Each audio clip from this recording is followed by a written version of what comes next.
and in sync. Rich, can you hear me? I can hear you, Patrick. Can you Oh hear me? my goodness, yes, I can. Wow, it's like putting a man on the moon. How are you? I'm doing great. Hey, technology, right? It's just one of those things that we all have to get used to in this new world that we're in. Well, it's funny. We were joking a little bit uh, with challenge dialogue earlier about the wearing the tux and sort of like how we're just adapting to this time and keeping things interesting in general. How have you found we're going on week like 7 or 8 of this now? How are you keeping things interesting for yourself? Yeah, well, I think doing this, number one, I know, you guys chose the photo from our 60th year gala when I was in the tux, and I know there was a joke from Greg that he wasn't going to tune in unless I wore the tux. But then I started thinking, we've all been in pajamas or clothes that don't match. So why not dress up and use some of the stuff that's in the closet? So I think humor is a big piece of how we get through, because for many of us, if not all of us, it seems like Groundhog Day. But it Very also much is a so. new day at the same time. So there's differences that go along with there. And what have been some of the surprises that have come up day by day for you during this period? Yeah, I would say some of the surprises for us include connecting with friends and family that we would not have connected with if the world had not paused. And what I mean by Hmm. that, I think that there's a sense of going back to the basics of calling people on their birthday instead of just texting them, sending them a postcard or a handwritten note, doing things to connect, because if we were still in this crazy world where we're bebopping from A to B, I think that we wouldn't go back to why does this matter and why does celebrating someone's birthday really make a difference? Hmm. Well, speaking of birthdays, you had one to celebrate that you had to do within the context of this quarantine. Would you share a little bit about that? Yeah, absolutely. So my husband Michael's birthday was a week from, and he loves the mail. And I thought about, okay, how do we make a birthday so unique in a sense where we really can't celebrate with others? So, of course we could do a Zoom or we could do other types of things, FaceTime, etc. But what I decided to do is contact friends and family. He turned 35. So the goal was to have 35 letters, notes, postcards, kids' drawings sent to the house so that when he goes to open the mail, there's random messages there. We ended up having close to 90 letters and postcards and drawings. And what we ended up doing is did a scavenger hunt. So the entire day, these were scattered all around our house in the bathroom. Some of them are still hidden. We may end up finding them by his next birthday because I can't remember where I put them. But I think those little things just make a difference because it was fun. And I can guarantee you that would have never happened if it wasn't for the fact that we were, kind of stuck in our home with ourselves, but kind of making it interesting, creative, and having a good time at it as well. Well, it's interesting. Both that and what you said about connecting with family you wouldn't otherwise maybe be connecting with seem like two things that when the stay at home lifts and we're back to some semblance of what was, those sound like two things that will carry forward. The thinking of birthdays in that creative boundaried sort of a way, it leads to this really interesting idea. And reconnecting with family you haven't touched base with. Are there other things like that that you find yourself doing, or something you've done that maybe you wouldn't have otherwise, but now will take into the future with you?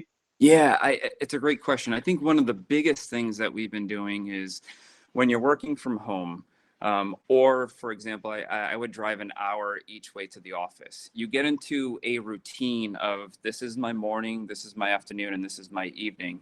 What Michael and I have really challenged ourselves to do is around the 5 o'clock hour, stop, put the computer down, and go for a walk. The walk has to be about 20 to 30 minutes. It doesn't matter where we go, but it's been a great way to shut off what's happening in your brain, which for many of us, we can't control anything, and just be outside. Regardless if it's raining, we've gone sunny, it doesn't matter. But I find it as a very reinvigorating way of reconnecting with each other, reconnecting, and stabilizing yourself too, because you really can't control many things here, but you can control exercise.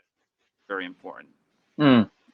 Have you found that this time reminds you of anything, any period of time in your life before? Yeah, I would say the most recent time is I had a pretty pretty big surgery about a year and a half ago. And I had to follow the doctor's orders of about 3 months of not lifting anything over 10 pounds and having to stay inside. And it was frustrating. But I also knew too, I had to do it in order to heal. And I think Right. there's a lot of things here that I could have pushed myself, but I could have done damage. And I think by not I don't want to use the word obeying, but not following the best practices that a lot of our states have put into place does cause that same risk that we're putting ourselves in jeopardy, others in jeopardy. So it kind of reminds me of that it's frustrating. You could be impatient, but at the same time, too, there's that light at the end of the tunnel. And if you just do kind of what is before you, you will most certainly get there. You mentioning that surgery, and earlier talking about, bouncing around from one place to the next. I can only imagine that this forced time of grounding down has been to some degree welcomed for you and really restorative. Is that true? Yeah, there's always a silver lining. For many of us in the community, especially in with chapters, there's events almost every 3 weeks. So the weekends were filled with in-person events where you see amazing community members and you have fun, but you often neglect the things that you want to work on, cleaning out that closet, doing projects, watching Netflix. I've been able to catch up in the evenings on some really good shows and have enjoyed that with Michael. So I think it's very different than what we're used to, or especially feeling like a ping pong ball sometimes. You're jumping on, getting in the car, going places, but it's still equally as busy because now you're trying to figure out how does everything now convert to a virtual format, which I think is even more challenging because there was an equation before. Sign the contract for the hotel, a venue, have the event, what's the food, what's the childcare, teens, adults. This is very different, and it's not the same. I think many people look upon chapters, NHF, HFA as that sense of comfort or as that place of home. And the reality is, in a virtual world, it's not quite the same, even though the heart is still there. And that's something that we've learned of kind of the feedback is I could feel it, but of course, it's not the same as being in person. So what did you think on Friday when NHF announced that the BDC this year will be virtual? Yeah, I think with any conference, it's sad to not think that we are going to gather in person, but it was by far the right decision to make on behalf of the community. There's so much unknown right now about what the next couple of months look like, or even the next year. And having an event move to a virtual format really is, chapters, NEHA, et cetera, applauds NHF for being so proactive in this decision because it helps us to plan. And it also, I think, gives the community who haven't attended before an opportunity to experience what a BDC conference looks like, or a national conference, because maybe they couldn't take the time out of work. And I know details are still being worked out, but it's very exciting to think that even more people can have access to national programming that they maybe never had access to before. That's what I found myself thinking about the most this weekend, was like when the decision was actually made, where I found my brain going to was, oh, there's a real nice like level playing field element to this, which is pretty neat. And I'm actually going to use this opportunity as a little bit of a shameless plug here. I was mentioning before when Rich and I were having some technical difficulties that the Teen Impact Awards, let's see, what arrangement. Oh my goodness. Look at How that. about that? It's like We'll I'm go on with a this roller one. coaster ride. This is awesome. A virtual roller Yeah, coaster. That's how we do it now. It's here on the Be Live platform.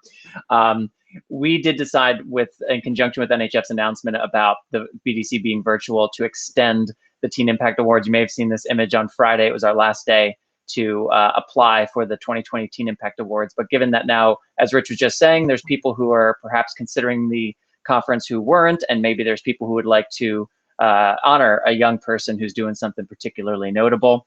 The Teen Impact Awards is going to be open for another week for applications. So it'll close on Friday, this coming Friday, the 9th. So teenimpactawards.com for that. Rich, you hosted a virtual meeting this past weekend, and one that to me is sort of in this like 2.0 wave of how do we do this. Like now we've all done some zooming and some live streams and some YouTube. Everyone's had like a first go or two or three, but now how do we make them more interesting, more engaging? How do we up the ante? And seeing the Bloody Mary event, I was like, oh, that looks like that's what Rich is doing. So tell us about that. Yeah.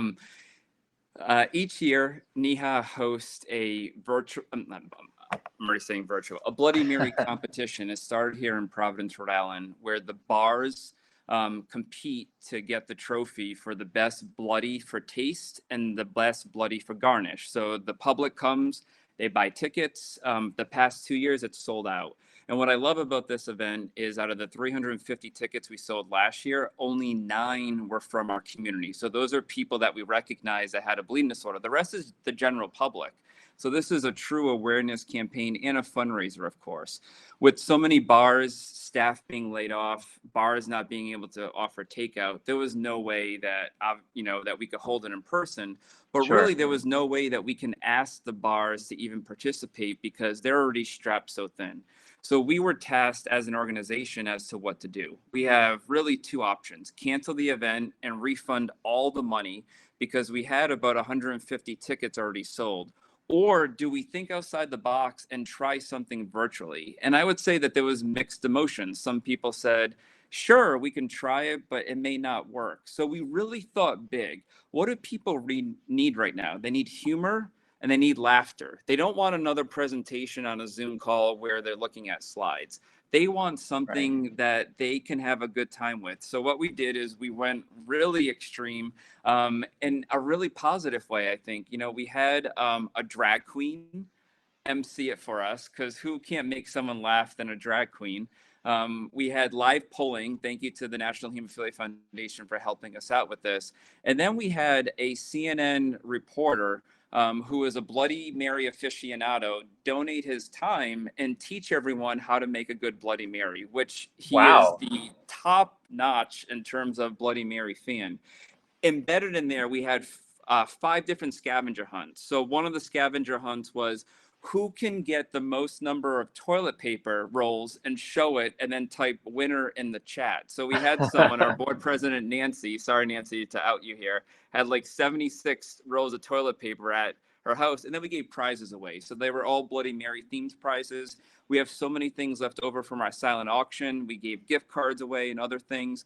And what was awesome about it is out of the people that already bought tickets, the general public, only about 12 asked for refunds. The majority of them said keep the money as a donation. They participated in the virtual format. And we ended up so far made about $6,500 of very low cost in terms of running this fundraiser.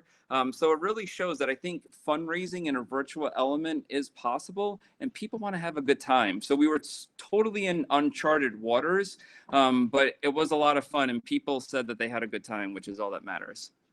So, as someone who has planned his fair share of conferences, who knows his community very well, who knows what the local needs are in your community, who understands the national perspective, you worked at HFA and have been a part of this community your whole life.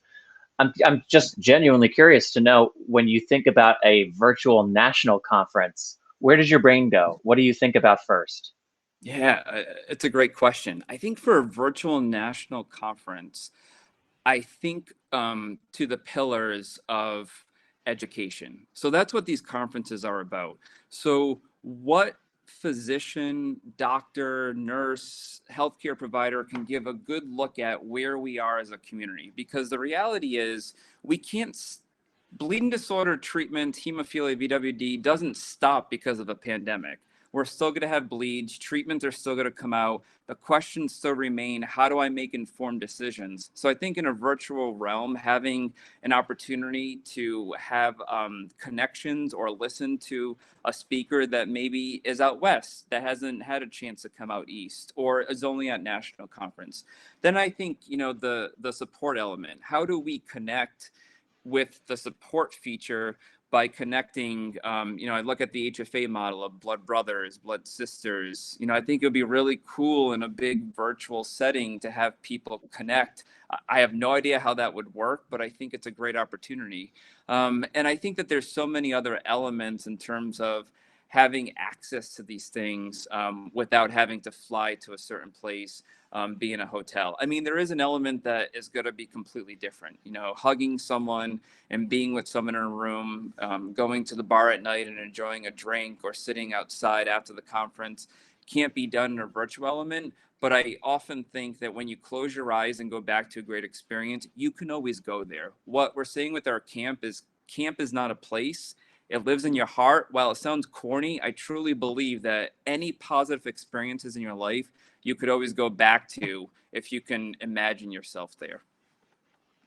It's interesting you say that. This is a whole nother topic, but the Pain podcast is something BloodStream Media is releasing right now and that I've been working on personally for several months, and talking about the neuroplasticity of the brain and how, in the experience of pain, for example, it can come as a result of what we are used to. So, in the same way, what we are used to, we have to work mindfully to change that. Otherwise, our bodies and ourselves, we sort of default to the same habits and routines.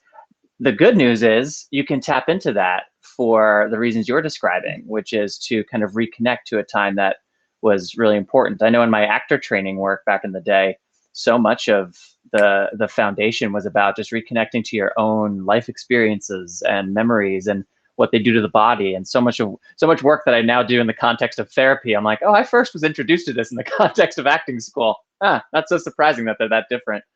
Um, one of the other things that I was introduced to acting school and am talking about in therapy a lot is intimacy, and Mm. that's been a subject that's been interesting to me these past number of weeks and months as well. How do we still build intimacy and maintain intimacy and nurture intimacy in the ways that it is important?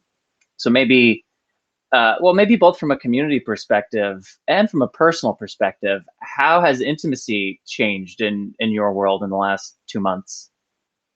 Yeah, I think it's a real element of life. No matter where you live, intimacy, love, feelings, and that's something that's tough right now, right? We can't hug each other. You can't go to mom's house and give her a hug, or our nieces and nephews only live a couple miles away, and it's tough not to go over there and hang out with them. Everyone wants to be with kids right now. I think it's reimagining in a different way of connecting. I know for us, handwriting letters and putting a postcard in the mail is something that's super special, and goes back to the basics. Here at home, it's going to sound a little corny, but I love that. We do this, putting notes around the house and saying, "Hope you have a great day," even though that I know, Michael's right upstairs. I may go 5, 6 hours without seeing him. So I Sure. think it's reimagining what this looks like, a little bit. And I think with the community is there's so many emails right now, there's so many Facebook and social media posts, is going back to what can we do to show that element in person. And the only way we can do that right now is by mailing things. So we're working out a camp in a box, thinking outside the box, literally, like what can go in here so that when people open it, they can feel something. Because this, extremely well, Patrick. People won't remember what was said during this time. They will remember how someone or something made them feel. And I Hmm. think that that's an important piece to remember, that we are all in this together, but we also have to think through of like, what do the kids need right now? And maybe the kids don't need anything more than a Zoom or a Google Classroom, that they need stuff that's mailed to them. So I think we're still learning this, but I think it's something that kind of evolves each day as well, in terms of making sure that those natural human traits are being kind of addressed. Hmm. Um, have you found it difficult to talk about anything other than COVID? I find myself, I'll start there, when I have downtime, and I'm sure I'm not the only one out there, checking numbers. I'm a data person, so I like seeing what the heck is happening with medical facts. So I have to stop myself from watching the news a lot. Yeah. There was a while that when my go-to at night would be to watch news, and I had a conversation with Michael where I'm like, I have to stop, because we can't control this. So I think, a big piece is not talking about COVID goes into how else do we just be us again? How do we be a son? How do we be a friend? How do we be a parent? And I think that there's ways around there. I mean, seeing so many social media posts of people with their kids, I love it. And it's so creative doing the painter's tape and the chalk and leaving it out there to bring smiles to the post person or to the neighbors, seeing elements of that. But I think it is tough to talk about anything else. I look at it, my mom's been laid off. She's a nursery, a daycare worker. So she's home a lot. My dad's a mechanic and he's still working and is exposed because he's fixing the fire trucks and the police stations for the town that we grew up in. So it's a very different look at, my brother's been laid off. And for us personally, it's tough not to talk about these things because it's affecting you financially, it's affecting you emotionally, it's affecting you physically. I think I could probably speak for a lot of people out there. When you're home, going to that fridge behind me and getting snacks that you don't need is so tempting. I'm like, I don't need to eat. It's been my third time eating in the past hour. But I think finding that balance of around, okay, maybe it's time to do something else or go for that other walk or do something, that doesn't involve that. But I do think it is tough not to talk about COVID-19 related things right now. I'm conscious of our time. Do you have another 10 minutes or so? How Sure. tight Yeah. are you? Yeah. Yeah. No, I'm fine. Okay. So something else that you and I have chatted a little bit about, taking a bit of a turn maybe, um, is the idea of family planning. As two guys about the same age who are married, who are in these conversations with our partner and with everybody else who asks all the time. Um, I know it's an ongoing conversation in your household as it is in mine, and this, of course, has entered the matrix, so to speak, in the decision matrix as a consideration for Natalie and I. How have you and Michael sort of processed that aspect of your lives given the current situation? And to the point you just made, not just the immediacy of this virus, but the downstream economic, social, cultural, physical implications of it. It's not just something that's going to be affecting us for the short term. So I'm just curious to know how your family planning has been impacted, if at all, by this.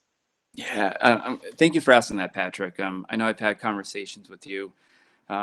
More than anything in our life right now, as partners, we want to be dads. And it's daunting to think in this current world that we live in, when you talk about financial and family planning, there's a big unfortunate potential black cloud over that because there's so much uncertainty. And what we've decided to do is life will not stop because of this, but what life will do is open that door to say, we want to be parents more than anything, and that's going to be a priority. Of when you want something so bad in life, you will do whatever it takes to make that happen. And I think that that's something that we've been kind of talking about, is putting a plan together, not making excuses, having that written down as to say, is this going to be an adoption, a surrogacy, and what's a timeline associated with this? Because I'm not sure, for those that have parents, if it's easier right now to be in quarantine with kids to keep you occupied, or to just have your significant other. Because I will say that there's any couple that hasn't had a spat or a disagreement or maybe got on each other's nerves is totally maybe not saying the absolute truth. It's really tough, especially when you live in small quarters, and then add a family to that. But I think the family aspect is, for us, what life is about, and we want that more than anything. And I know during this maybe slower time of not be bouncing all the way around is where we've decided that we want to put that plan together, no matter what that road is, road A all the way to Z, because there's many opportunities when you talk about family planning, what that looks like, and make sure that we start going down that road and making it happen, because that's something we can control. COVID-19, we can't. Family planning, there's a lot of options out there. And it's something that, again, we want it to happen, and we're going to make it happen. Are there other priorities that have bubbled up for you during this time that when you want to kind of keep in mind as we go forward? Yeah, I would say that letting go. So let me back up. For those that know me, and I see Jeremy's on here, he will say this: I'm a perfectionist, and I know I probably have some OCD tendencies. And for those that also share this, they could probably understand where I'm coming from. It's really humbling in a time like this to let go of what you can't even um, think about trying to fix. I'm a fixer. I've always been a considerate, trying to do what's best. But I think what we can do as chapter leaders, as people, as um, friends, is just do what we can to listen, do what we can to show love, be empathetic, and weather this together. I think that's something that I've learned during this, is that it's okay not to have a multitude of events and schedules and always have to be on the go. That in the quiet time, it's actually even more opportunities for growth than it is sometimes when you're going so fast that you forget who you are and you forget what life is about. That resonates. Yeah, that resonates big time. Um, I feel as though in many ways I'm kind of in a continual process of processing events from the last 7 years. Like there's not been enough time sometimes during the actual rush of things that 2, 3, 4 months later, a year later, I find myself actually processing on a deep level a moment in time. Um, so that's great advice.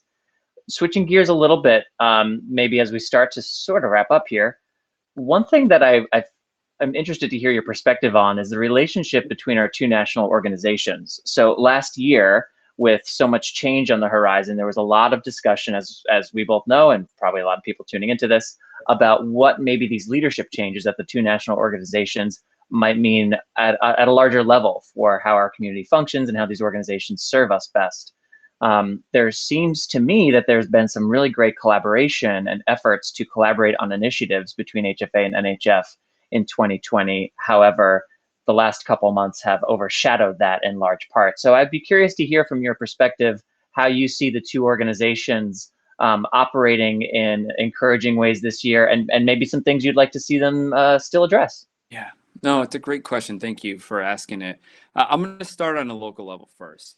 What I've seen on with chapters is a true unity of helping each other through this. Whether it's South Carolina, California, Washington, New York, is what does collaborative spirit mean? And there's so much of sharing ideas, sharing documents, not taking ownership and saying, hey guys, if this is helpful for you, run with it. I don't think I've ever had a time where I'm talking with more chapter leaders and brainstorming, and it's been amazing to see that effort. At the same time, the national organizations, I think, are doing a really good job of trying to address this unprecedented time. And what I mean by that is when this started, NHF and HFA host weekly platforms for the chapter leaders. So every Wednesday at 4 o'clock, chapter leaders have the option of jumping on a Zoom call to discuss topics with HF has it on there. HFA also has representation on there as well. And I think with both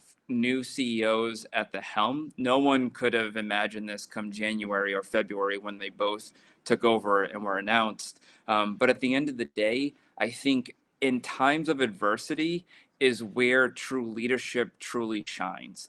It's not when we are skipping in a daffodil field loving life where we're going to grow. It's actually when we're in our darkest moments. You know, I think back to times when, whether I was in the hospital or I had a bleed, and although it completely was challenging and tough, I grew the most during that time. So I use that analogy as to say, I think this is the example and this is the time for our community to continue to not only work together, but imagine things unthinkable that we couldn't do before. And we're so lucky that in 2020 we have technology like this that it may not work all the time the way we wanted, but that doesn't matter because this today was an example of what life is. Life is never perfect. If life was perfect, we are creating a facade for each other, and that's not realistic. So I think to answer your question, I am hopeful and I'm elated to see the collaboration that has happened, the support that's come down to local organizations, and the efforts on a local level of chapters coming together to really think through. I know here in New England, we have 3 chapters, and I'm proud of the work that we're doing to not try to be redundant in a virtual world, but also to work together to make sure that we're serving the community. Mission comes first. And if we can fulfill our missions, then we're doing what we're supposed to be doing. All right, and maybe as a final question, Rich, is there one creature comfort that you have that has been a savior to you at times during this that perhaps might be useful for others to hear about? Yeah, I would say that 2 things, if I could say two certain things. Of course. One, for those that know me, I love plants. I ever since I was a kid, I would spend time sitting in the dirt planting tomatoes, and I would have some pretty epic tomato plants because I give them a lot of food and I grow a lot of things. So I would say as we're getting into the warmer seasons, for me, having something every morning to look as to water, to have responsibility for, to see how they're growing. If the sun doesn't hit a certain way, readjusting. I feel like I have a relationship with my plants. I have a variety of them. So I think, having a hobby is an okay thing, whether it's a stamp collection, a rock collection, a plant collection, it doesn't matter. And then taking that outside to the warmer months. I would say for comfort, we treat ourselves. So, for example, there's an amazing donut shop here in Providence. They're sold out even online. And we know every Sunday, every other week, we order our favorite donuts. Yesterday, I stood in line to just pick up for 20 minutes, socially distancing. But it was something I looked, and Michael did too, looked forward to because we don't do it every day. We don't do it every week. We do it every 2 weeks on a Sunday morning. We go and get our favorite donuts and we order ahead of time. And it's something where we create traditions. We've also, I think, started eating together. It's so often that we weren't using the dining room table or we would be having the TV on, but creating different traditions that you have now are totally things that can take you through, not just through this pandemic, but fast forward a year from now, and challenge yourself to shut off that TV, put some music on, talk about your relationship and what are your challenges, listening to each other during the day. So I guess, Patrick, that was 3 things I just mentioned, but those are the 3 things that, I could just come to my mind there. No, those are all great. Traditions and routines. I mean, as you used the word earlier, reimagining, I think, as it related to intimacy. And I think that's such a word, like coming out of this conversation, I feel like a lot of what we're talking about relates to this concept of reimagining. And I asked you earlier about how do you talk about things other than COVID. I think I'm learning the answer to that is by reimagining the nature of the conversation a little bit. We can't not talk about, to earlier points, the health, financial, social, physical impact of all this. This is a huge deal, but it's where we focus the energy of the conversation. Is it on the challenges and the fear and the uncontrollables, or is it on the effort to reimagine how we move forward, how we continue to educate and engage and find value from all the things that we once did in a new way? So I think those are really great points. I also have to, I said that was gonna be the last question, but 15 minutes before we started recording, I remembered something that I have to tell you about from Friday. And I was trying to take a photo of it, and I have never been more let down by my iPhone, and that's saying a lot. Also, what a privileged thing to be able to say. I've never been more let down by my iPhone. Woe is me during the COVID era. But that being said, I was trying to take a photo of something that I was like, this is great. And the camera would not, it just black screened me the whole time. I have plenty of space, don't know why. But what was happening and why I was so frustrated, I was infusing. And I was a little bit distracted, and I was thinking about, like, I wanted to go work out and whatever else I was thinking about. So I stick myself, in my left hand, and good, blood return, good. I'm like not even really aware that I'm infusing at the moment. And then I go to unclip the tourniquet, and the tourniquet was on my right arm. The tourniquet was on the arm with the needle. And I infused the veins that were strong enough that they were bulging, and I got a blood return. And it wasn't until I went to get rid of the tourniquet that I realized, like, oh, and I got a little tingliness going on in this hand. So then I try to become the content guy. So I've got the needle and the blood return, and I'm like, this is funny. I got to get a picture of this with the tourniquet. and my phone failed me. So 15 minutes before we jumped on this, I was like, at least I can share this story with Rich, and he'll know the kind of thing I'm talking It's a about. telling story of where we are right now in terms of not even be able to keep track of things like that. That is a very good point. That is a very, very good point. Rich, we'll leave it there. Thank you so much for catching up with me this way. One nice thing that a buddy of mine in New York, a high school friend of mine, said to me Friday, and I feel that way right now. At least since we're all engaging with each other online, you don't feel as far away as you once did. New England and Southern California are as far away as, Los Angeles and San Diego right now. So for all intents and purposes, it's nice to feel a little bit closer to you. And thanks for coming on to share personally as well as your perspective on the community, man. I really appreciate it. Absolutely. Thank you, Patrick. I really appreciate it. And thanks everyone for tuning in. All right, bloodstreammedia.com to learn more about what we're doing, the New England Hemophilia Association. If you're unfamiliar with this beautiful man in a tuxedo and want to learn more about his organization, New Pain Pod coming on Wednesday, and we will talk to you again soon. Thanks, everybody. Thank you.